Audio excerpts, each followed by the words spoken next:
ಏನಿದು ಆಡಿಷನ್ ಆಯ್ತಲ್ಲ, ಸೊ ನಿಮ್ಮದು ಶೂಟಿಂಗ್ ಡ್ಯೂರೇಷನ್ ಆಗಲಿ ಆಡಿಷನ್ ಡ್ಯೂರೇಷನ್ ಆಗಲಿ ಎಷ್ಟಿತ್ತು? ನೀವು ಎಷ್ಟು ವೇಟ್ ಮಾಡಬೇಕಿತ್ತು ಅವ್ರು ಎಷ್ಟು ಹೋಲ್ಡ್ನಾಗ ಇಟ್ಟಿದ್ರು ನಿಮಗೆ? ಯಾಕೆ ಕೇಳಿಗತ್ತೀರಿ ಕ್ವಶನ್? ಬಿಕಾಸ್ ಇದು ಗೊತ್ತಾಗಬೇಕು, ನೀವು ನಾರ್ಮಲ್ ಮಂದಿ ಹೆಂಗೆ ಕಷ್ಟಪಟ್ಟು they go to that audition, ಇಷ್ಟೆಲ್ಲ ಕಷ್ಟಪಟ್ಟು ವೇಟ್ ಮಾಡಿ ಬಂದಿರ್ತಾರೆ. Everyone should know their efforts. So ಅಲ್ಲಿರೋರು ಪ್ರತಿಯೊಬ್ಬರಿಗೂ ಒಂದು ಎಫರ್ಟ್ ಇದ್ದ ಅದ. ಬಿಕಾಸ್ ಅದು ಮೇಕಪ್ ಅಂತಿರಲಿ, ಡ್ರೆಸ್ ಅಂತಿರಲಿ, ಅವರೆಲ್ಲ ನಾವು ನಮ್ಮ ಮನೆಯಿಂದನೇ ತೊಗೊಂಡು ಹೋಗೋದಿದ್ರು ಅಲ್ಲಿಯೂ ಸಹಿತ ಅವರು ಅದು ಫೆಸಿಲಿಟಿ ಕೊಡ್ತಾರೆ. But the only challenging part ಏನಂದ್ರೆ, ನಮ್ಮಂಥ ಸಾಮಾನ್ಯ ಜನರಿಗೆ ಈ ಶೂಟಿಂಗದ್ದು ಕಲ್ಚರ್ ಗೊತ್ತಿರಂಗಿಲ್ಲ. ಎಸ್ಪೆಷಲಿ ನನಗೆ ಕಲ್ಚರ್ ಅಂದ್ರೆ ಲೇಟ್ ನೈಟ್ ಶೂಟ್ಸೂ ಆಗ್ತಾವೆ, ಅರ್ಲಿ ಮಾರ್ನಿಂಗ್ ಶೂಟ್ಸ್ ಆಗ್ತದೆ, ಆ ಕಲ್ಚರ್ ನಮಗೆ ಗೊತ್ತಿಲ್ಲ.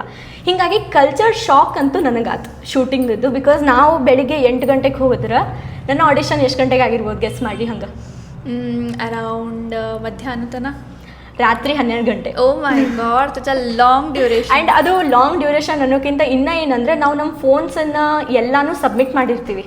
ಅಂದ್ರೆ ನಮ್ಗೆ ಯಾವುದೇ ಡಿವೈಸಸ್ಸೂ ನಮ್ಮ ಕೈಯೊಳಗೆ ಇರಂಗಿಲ್ಲ.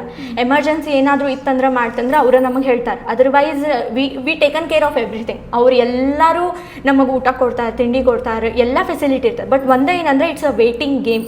ಕೂಡ್ಬೇಕು ನಾವಲ್ಲಿ, ಪೇಷನ್ಸ್. ಬಟ್ ನನ್ನ ಜೋಡಿ ಅವತ್ತು ಆದದ್ದು ಭಾಳ ಹೊಲಸು ಏನಂತಂದ್ರೆ, ಅವತ್ತು ನಂದೇನು ಆಡಿಷನ್ ಇತ್ತು, ಆಡಿಷನ್ದು ಒಂದು 4 ಗಂಟೆ ಮೊದಲು ನಮ್ಮ ಒಬ್ಬ ರಿಲೇಟಿವ್ ತೀರ್ಕೊಂಡ್ರು. ಸೊ ಅವತ್ತಿನ ದಿನ ದ್ಯಾಟ್ ಎಮೋಷ್ನಲಿ ಭಾಳ ಡ್ರೈನ್ ಆಗಿದ್ದೆ ನಾನು. ಆ್ಯಂಡ್ ಗೊತ್ತಿಲ್ಲ ಎಷ್ಟು ಜನರಿಗೆ ಅದು I am very good at it, that ನಾ ತೋರಿಸ್ಕೊಳಂಗಿಲ್ಲ, ಹೀಗಾಗಿ ಅದು ಗೊತ್ತಾಗೋದಿಲ್ಲ. But that day it's such an emotional day for me. ಇನ್ನೂ ತನಕ ನನಗೆ ಅವತ್ತಿನ ದಿನ ನಾ ಅದನ್ನು ಸಿಚುವೇಶನ್ ಹೆಂಗೆ ಹ್ಯಾಂಡಲ್ ಮಾಡಿದೆ ಅನ್ನೋದು ನನಗೆ ಗೊತ್ತಿಲ್ಲ. ಬಿಕಾಸ್ ಅದು ಲೈಫ್ ಒಳಗೆ ಈಗ ಯಾವುದೇ ಸಾಮಾನ್ಯ ಜನ ಆಗಿರಲಿ, ಇಂಥ ಒಂದು ಆಪರ್ಚುನಿಟಿ ಎಷ್ಟೋ ಜನ್ಮದ ಪುಣ್ಯ ಅಂತನ ಫೀಲ್ ಮಾಡ್ತೀನಿ ನಾನು. ಅಷ್ಟು ದೊಡ್ಡ ಸ್ಟೇಜ್ ಒಳಗೆ ಹೋಗು ಒಂದು 4 ಗಂಟೆ ಮೊದಲು ನನಗೆ ಆ ನ್ಯೂಸ್ ಗೊತ್ತಾಯ್ತು. ನಾನು ಅಳ್ಕೋದು ಕೂತಿದ್ದೆ. ನನ್ನ ಮೇಕಪ್ ನಾ ಏನು ಮುಂಜಾನೆ ಮಾಡ್ಕೊಂಡು ಬಂದಿದ್ದೆ ಅದೆಲ್ಲ ಹೋಗಿತ್ತು. ನನ್ನ ಕಣ್ಣು ಉಬ್ಬಿದ್ದು ಆ್ಯಂಡ್ ಕೂದಲ ಎಲ್ಲ, ಮುಖ ಸ್ವಲ್ಪ ಡಲ್ ಅನಿಸಿತ್ತು ಅವಾಗ.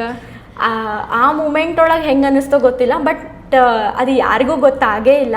ಬಿಕಾಸ್ ಎಲ್ಲರೂ ಯಾರಿಗೂ ಗೊತ್ತಾಗಿಲ್ಲ ಅದು. ಬಟ್ ಅವತ್ತಿನ ದಿನ ಇಟ್ಸ್ ಸಚ್, ಆ ದಿನ ನಾ ಎಂದೂ ನೆನಪಾಗ್ಲಿಕ್ಕೆ ಸಾಧ್ಯನೇ ಇಲ್ಲ. And one of my dearest relative ಅವರು ನಮ್ಮ, ಐ ಡೋಂಟ್ ನೋ ನಂಗೆ ಅವತ್ತು ನಾ ಹೆಂಗೆ ಆ ಸಿಚುವೇಶನ್ ಹ್ಯಾಂಡಲ್ ಮಾಡಿದೆ ಅಂತ ಹೇಳಿ. ಬಟ್ ಒಂದೇ ಖುಷಿ ಏನಪ್ಪ ಅಂತಂದ್ರೆ, the Bigg Boss team members ಅನ್ನೋಕ್ಕಿಂತ ಒಬ್ಬರು ಪರ್ಟಿಕ್ಯುಲರ್ ಆಗಿ ಮೆಂಬರ್, ಅವ್ರ ಹೆಸರು ಗೊತ್ತಿಲ್ಲ, ಅವ್ರು ಹೇಳಂಗಿಲ್ಲ, ಏನೂ ಇಲ್ಲ. ಬಟ್ ಇವೊಂದು grateful for him forever. Because ಅವ್ರು ಅವತ್ತಿನ ದಿನ ಬಂದು, ಗೌರಿಯವರೇ ನಿಮಗೇನಾದರೂ ಇದ್ರೂ ಪ್ಲೀಸ್ ಹೇಳಿ, ಹೋಗೋದಿದ್ರೂ ಹೇಳಿ, we will make the arrangements, but it's a big opportunity, ನೀವು ಇದನ್ನು ಮಾಡಿ ಅಂತ ಹೇಳಿ. ಬಿಕಾಸ್ ಅದು it's such a long day ಅಲ್ಲ. So yeah, emotionally really draining for you.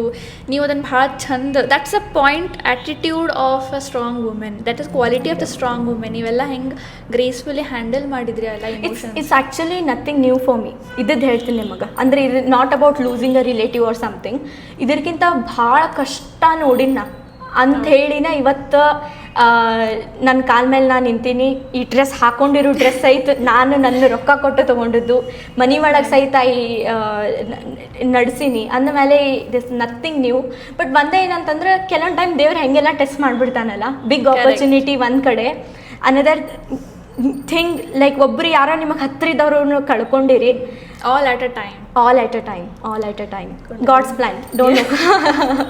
But ಈಗೂ ಸಹಿತ ಅದು ಇಟ್ ಹಿಟ್ಸ್. ಆ ದಿನ ಈಗೂ ನೆನಪು ಮಾಡ್ಕೊಂಡ್ರೆ ಹೆಂಗೆ ನಾನು ನಿಂತೆ ಅನ್ನೋದು ಇನ್ನೂ ಕ್ವಶನೇಬಲ್. S, I agree.